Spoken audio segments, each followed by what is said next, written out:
In today's video, I'm going to teach you how to connect PayPal to WooCommerce. By the end of this walkthrough, your WooCommerce store will be ready to accept PayPal payments using the official connection flow. Start on your WordPress website's dashboard with administrator access. From the left menu, open the plugins area, then go to Add New. In the search bar, type PayPal. You'll see payment plugins appear. Choose a trusted PayPal payment plugin that integrates with WooCommerce. Click Install Now, and once it finishes, click Activate. This adds the PayPal payment gateway to your store. Next, look to the left menu and click WooCommerce. Find the PayPal plugin you just installed and open its settings. Here, you'll see a button to connect to PayPal. Click that. A secure PayPal window will open. Sign into your PayPal account and follow the prompts on the screen to approve the connection. This may include confirming the business account you want to use and granting permissions so WooCommerce can process payments on your behalf.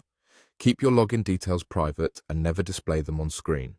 When the process completes, PayPal will confirm the connection and bring you back to your site. Now, return to WooCommerce settings to finish enabling the gateway. In the WooCommerce menu, open Settings, then go to the Payments tab.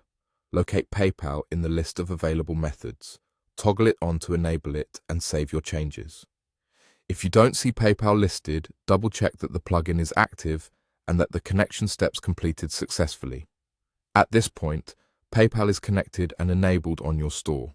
You can always come back to the PayPal settings later to adjust the payment method name your customers see at checkout, add helpful descriptions, or review advanced options offered by the plugin.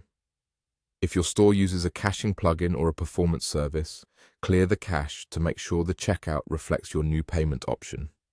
Also, verify that your store's currency is supported by PayPal in WooCommerce's general settings, so prices display correctly at checkout. That's the full setup. Install and activate the PayPal payment plugin, open its settings to connect your PayPal account, then enable PayPal under WooCommerce payments. With those steps complete, your customers can choose PayPal at checkout, and their payments will flow directly into your PayPal account. Save your changes and you're ready to take orders.